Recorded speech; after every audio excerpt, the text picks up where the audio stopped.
Travis, I see you. what you doing, buddy? I'm very sleepy because of all the Thanksgiving food I ate. And Thanksgiving wine drunk? Thanksgiving did what? I say Thanksgiving wine that you drunk. Oh, I didn't drink a lot of wine Thanksgiving. Okay. I'm not a teetotaler, but I just didn't. How about you? Did you get drunk? No, a couple of drinks short of that.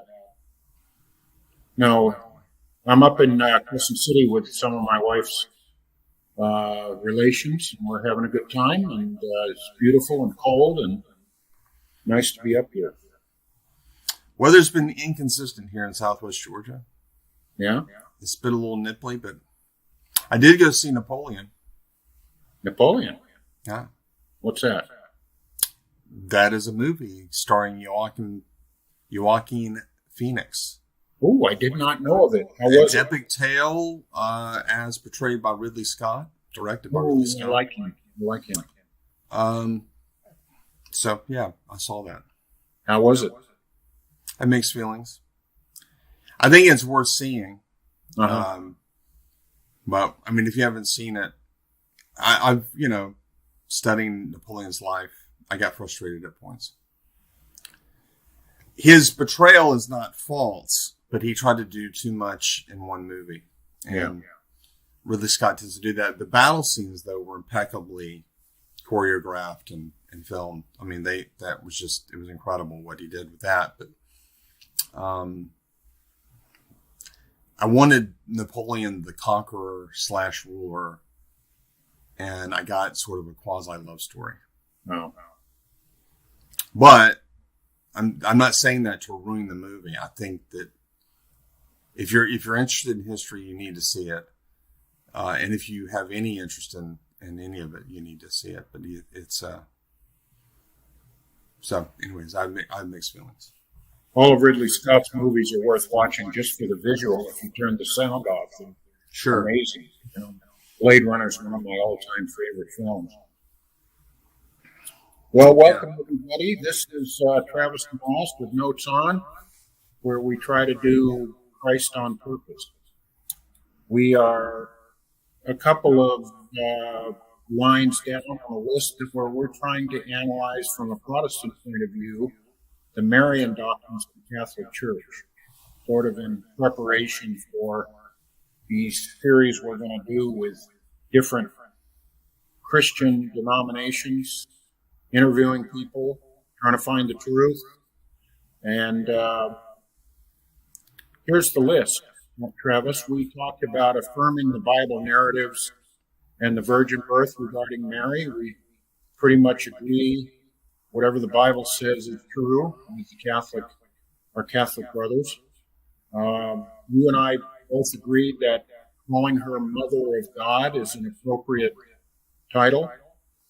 The next one I have on my list, seemingly in order, sort of from believable to difficult to believe for a Protestant point of view, is the Old Testament and New Testament typology. I listened to Scott Hahn do about an hour on YouTube the other day about one of the strongest pieces of evidence for the Marian dogmas is the typology in the Old Testament, and also her reference to her, what they say is a reference to her in Revelation. What's your take on all that? I think that the typology arguments are not bad. And if that's all there was to it, I'd be inclined to say, well, yeah, sure.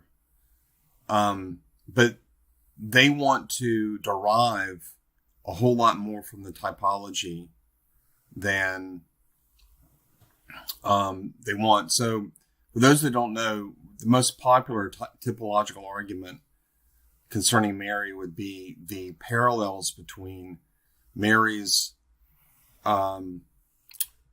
journey to what traditionally is Ein Karim. It's the probably mispronounced it, but it's the city where John the Baptist was supposedly born, and the moving of the ark, which was around the same area.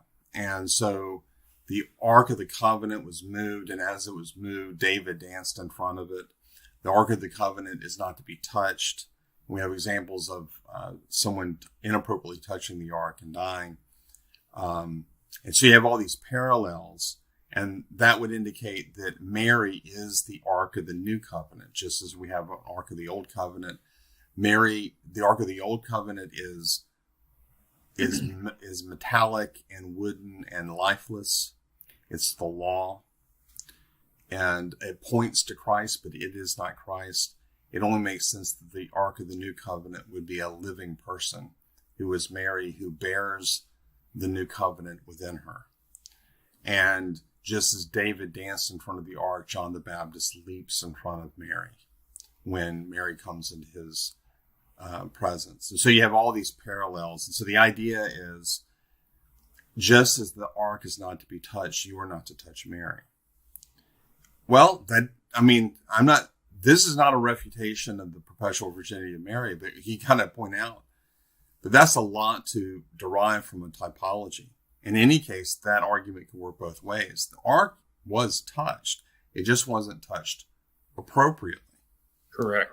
In the similar way, Mary could be touched appropriately, assuming for a moment that she actually had a normal marital relationship with Joseph.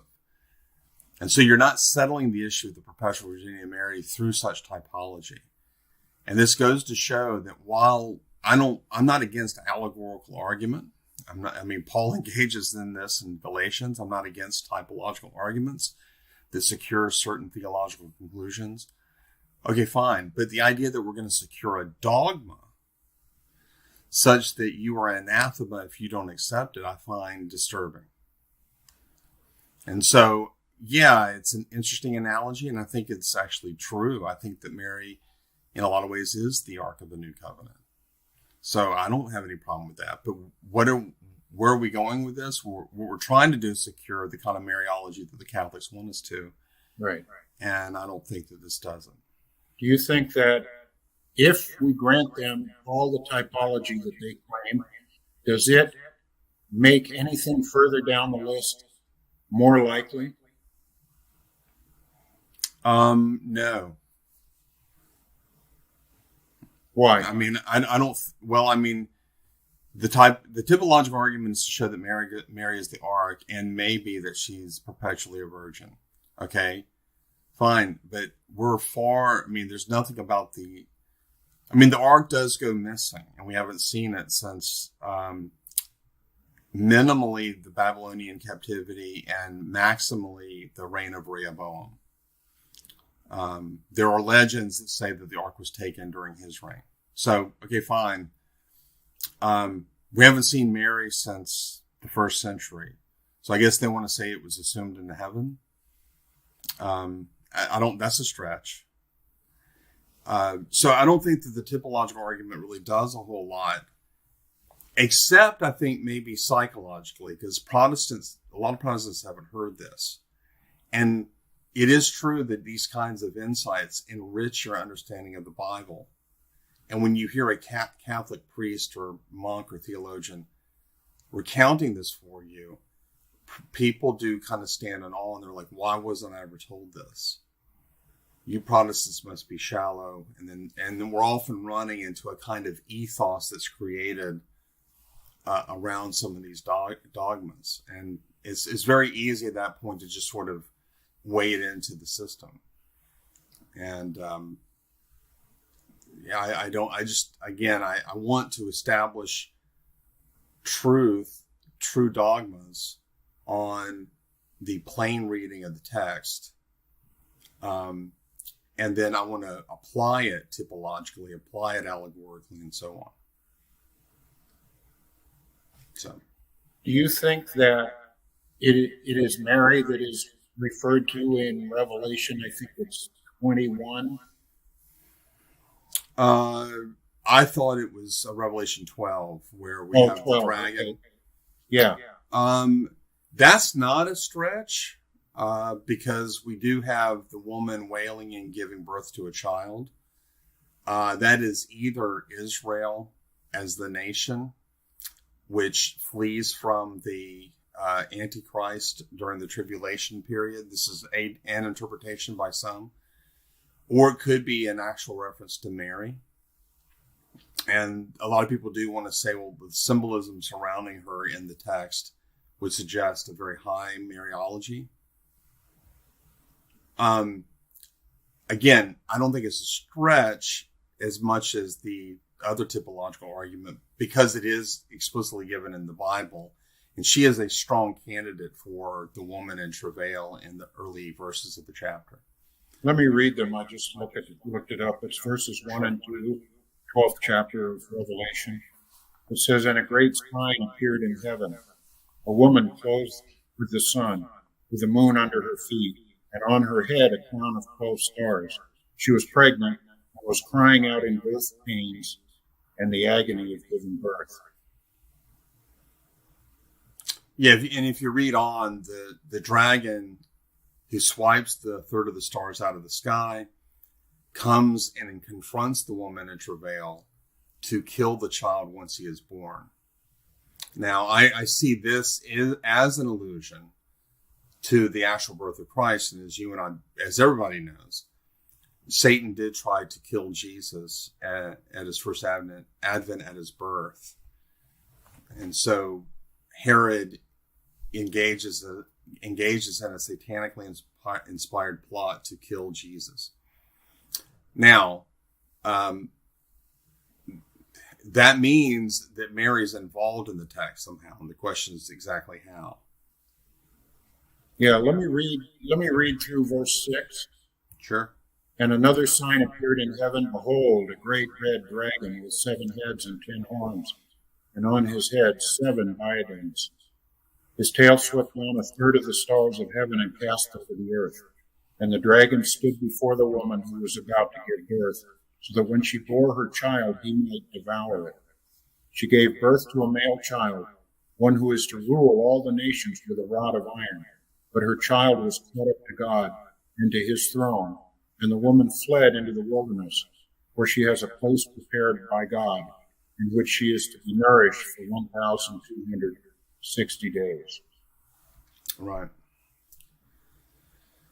The reason I personally do not believe that is Mary, I'm not saying it's false absolutely to say it's Mary. My argument is not airtight. So it could be Mary. But the reason I don't believe it is A, we have no record of Mary fleeing into the wilderness. Mm-hmm. And I think that I'm a futurist when it comes to the book of Revelation, so I believe that a lot of this is, this particular text is alluding to a past event in a symbolic manner, but also connecting it to the future. So by the time you get to the end of that section that you read, we're in the tribulation period where the people of God are fleeing from the ravages of the Antichrist. Okay. And so the woman at the beginning of that text has to be the people of God, which is known as Israel. I'm a covenantalist in many respects, so I don't believe in a strict distinction between Israel and the church. But so if you are part of the people of God, you're part of God's church.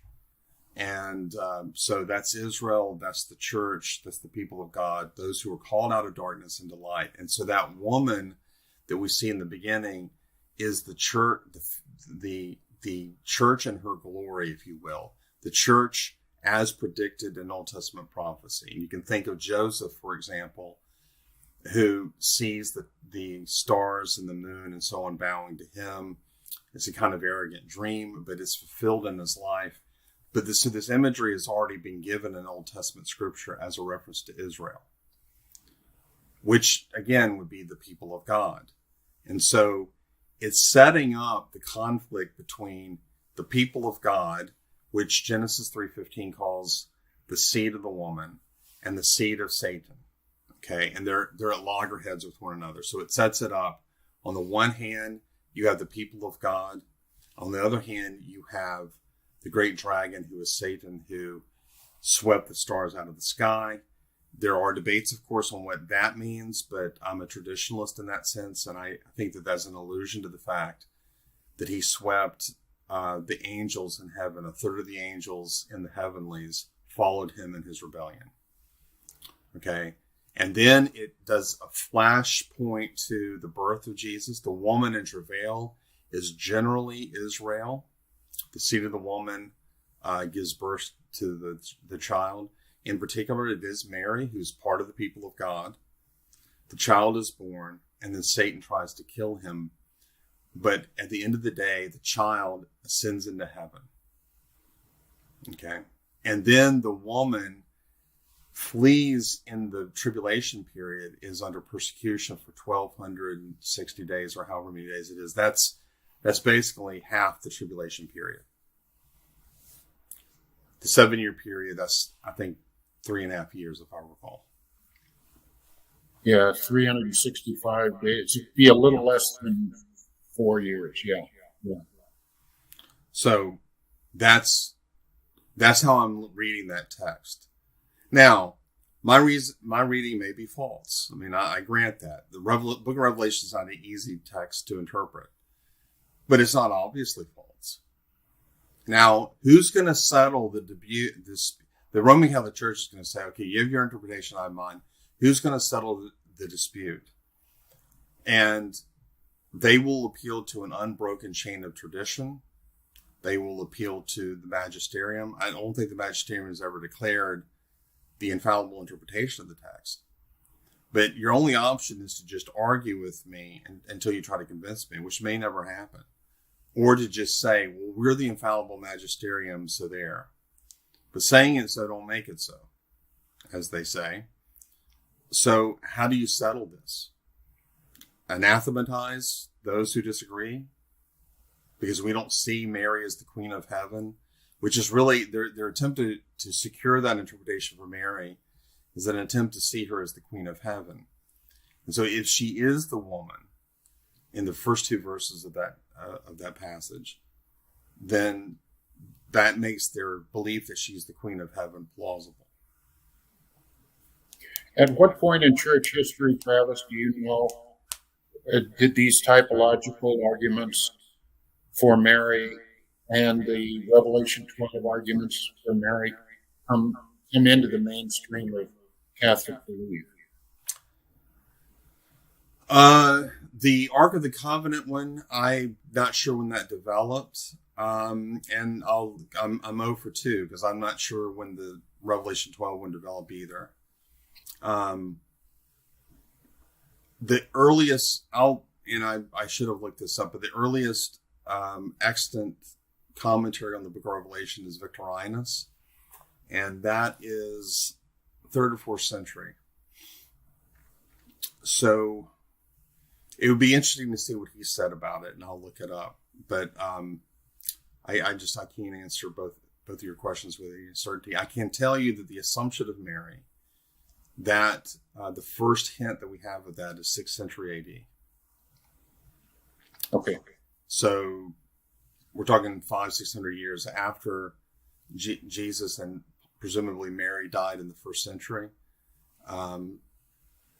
Probably after AD 70, I would think.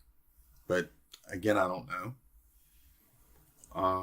And so 500 years later, we're hearing people say, well, she was assumed into heaven.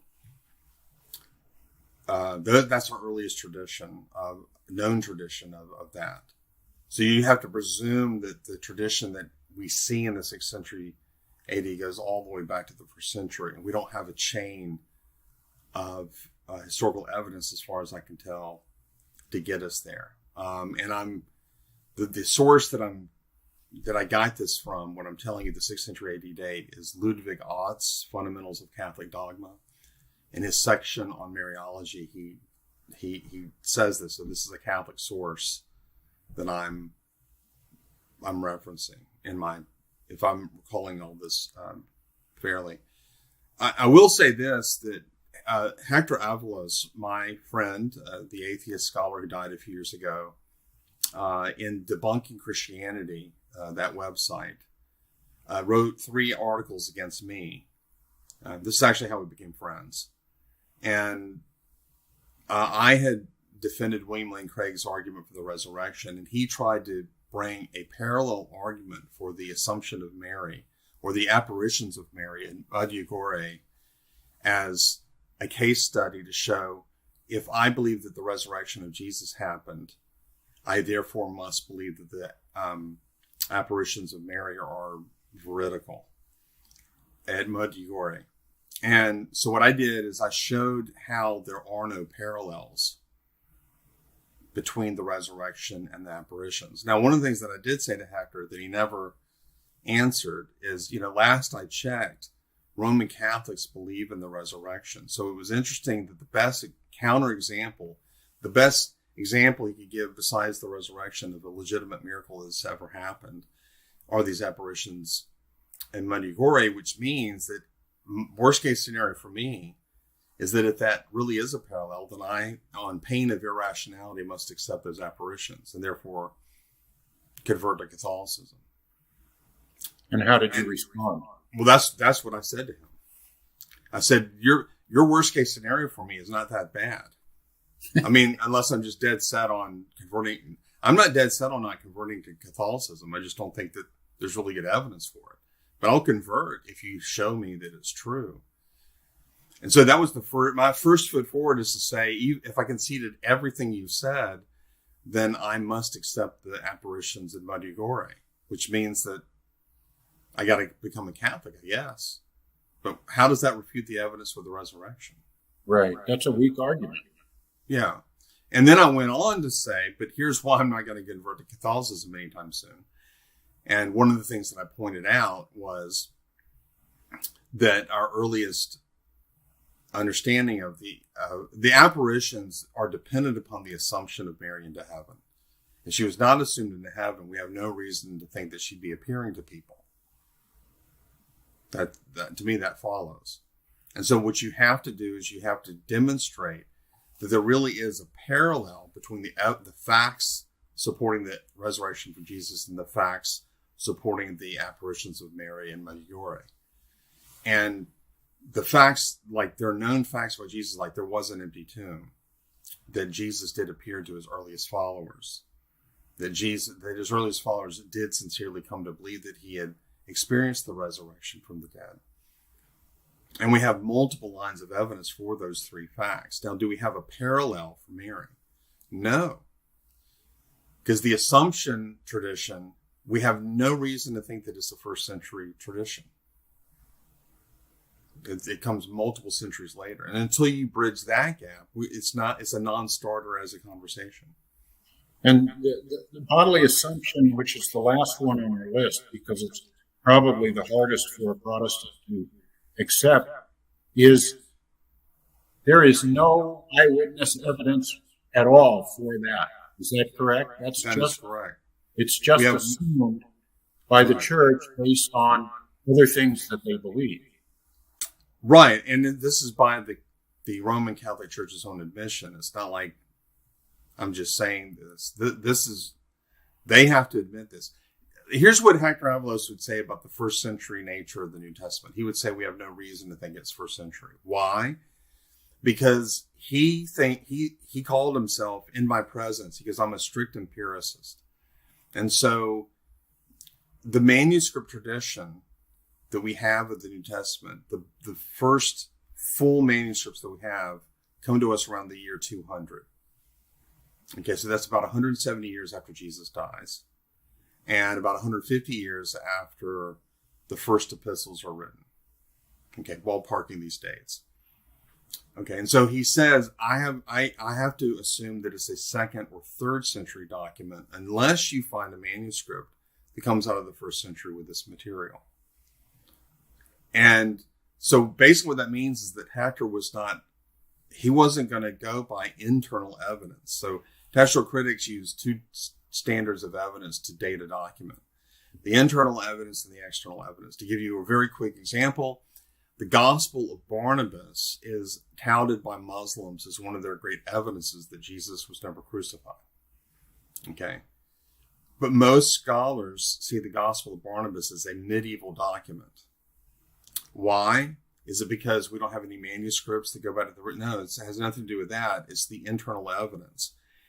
In the Gospel of Barnabas, when John the Baptist is talking about, I'm unworthy to tie his sandals, he actually makes a reference to being unworthy to pull up his hosen, meaning his hose.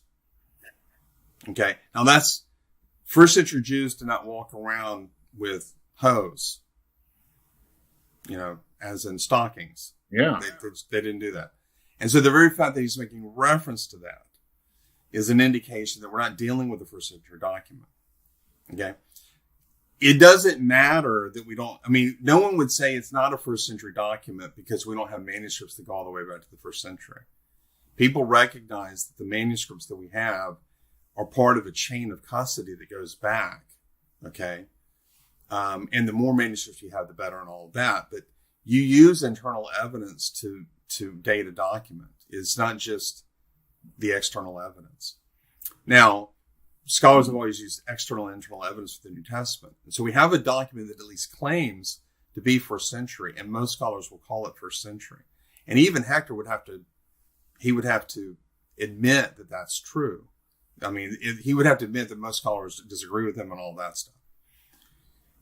But even if I conceded the point to him, 150 years is really not that bad of a gap, especially when you remember that the best biographies we have of Alexander come 200 years after his death. So that even if I follow Hector's reasoning, the New Testament beats these these other biographies of Alexander. That's still way before anything we have on Mary.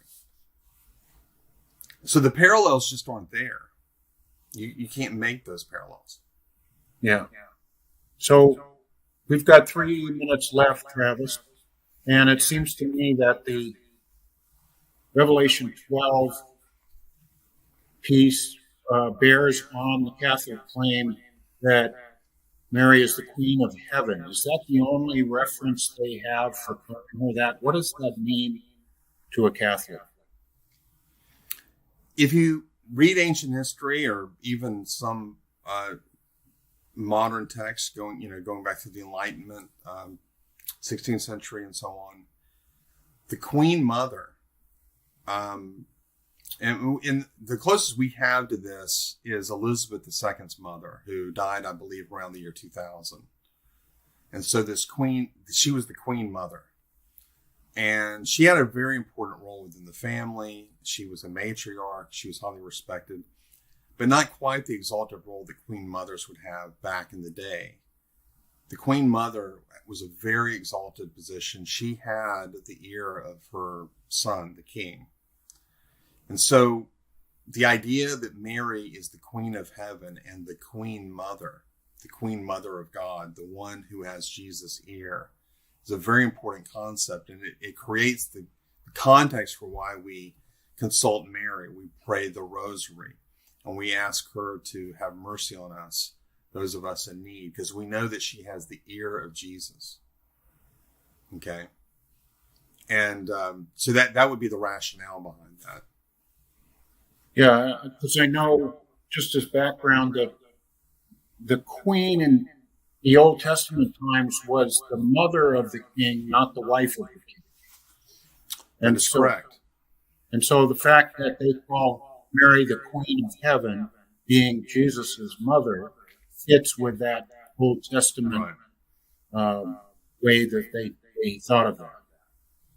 That's right. And technically, that means that they don't technically need a Revelation 12 to make the point, because they have the allusions to it in the Old Testament. Like Eliakim, the prime minister of, I can't remember which king, but he's spoken of in Isaiah. That individual, I guess it's Hezekiah, but the exalted position he has, he's given the keys to the king and the prime minister. So Peter takes on the role of prime minister, you see. And so these Old Testament allusions, Queen Mother, Prime Minister, they have that is the justification for the Catholics to see the parallel transfer over into the church.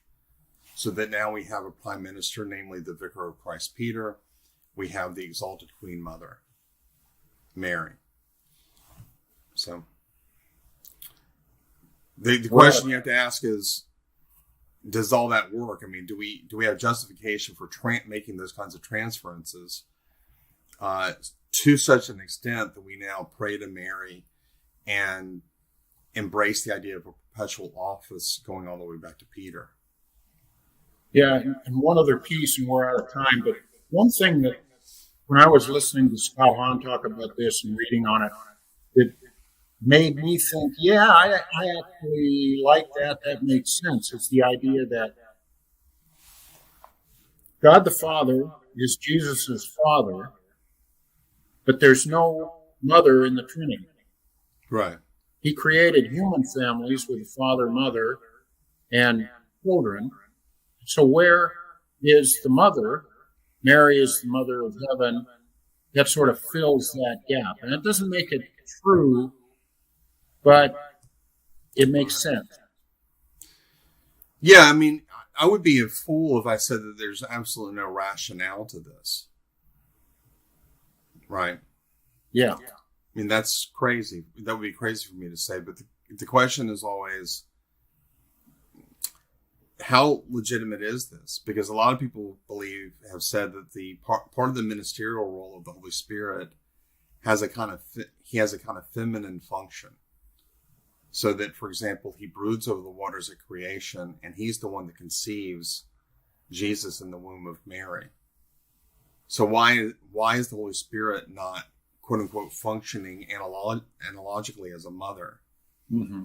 And the kind of literalness that you're reaching for just is the kind of critique that the Muslims give of the Trinity in the first place.